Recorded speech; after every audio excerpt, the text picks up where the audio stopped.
about how to understand and sort of resolve these three different types of ways of understanding the arrow of time. Okay, so here we go. Let me get a little settled here.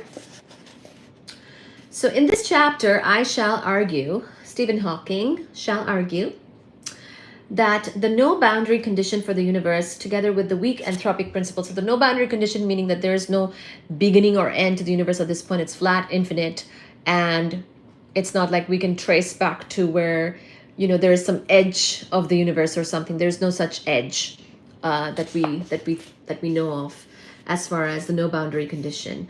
Can explain why all three arrows point in the same direction. So these arrows of time, according to Stephen Hawking, might just be pointing in the same direction. And why is that?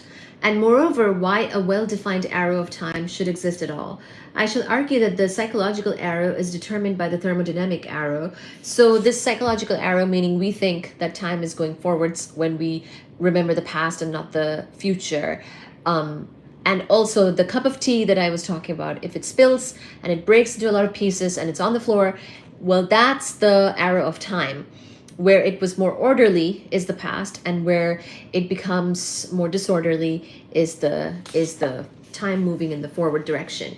So entropy might be another way of saying that as well. It is a way of saying that. If one assumes the no boundary condition for the universe, we shall see that there must be well-defined thermodynamic and cosmological arrows of time, but they will not point in the same direction for the whole history of the universe. However, I shall argue that it is only when they do point in the same direction that conditions are suitable for the development of intelligent beings who can ask, why does disorder increase in the same direction of time as that in which the universe expands? So this thing about the arrow of time, where the universe expands, also being the arrow of time entropy wise, I was going to say entropically or entropy wise, thermodynamically, really thermodynamics is the second law of thermodynamics, is that law. Why those are sort of the same is what he's going to talk about. I shall discuss first the thermodynamic arrow of time. The second law of thermodynamics results from the fact that there are always many more disordered states than there are ordered ones.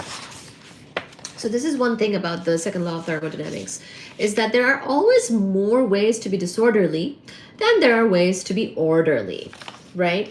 Like say, if I want to be very organized, then there's probably like some ways of being organized. But if I want to be disorganized, there are many, many, many, many ways and options to be disorganized. Sometimes that can be an issue actually, but here we go. For example, consider the pieces of a jigsaw in a box. There is one and only one arrangement in which the pieces make a complete picture.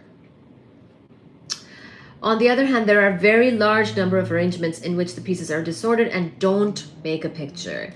Suppose a system starts out in one of the small number of ordered states. As time goes by, the system will evolve according to the laws of science and its state will change. At a later time, it is more probable that the system will be in a disordered state than in an ordered one, because there are more disordered states. Thus, disorder will tend to increase with time if the system obeys an initial condition of high order. Wow. Disorder will tend to increase with time if the system obeys an initial condition of high order, because the initial condition of high order is sort of this minority state, whereas many, many, many options are there to be disordered. Suppose the pieces of the jigsaw start off in a box in the ordered arrangement in which they form a picture.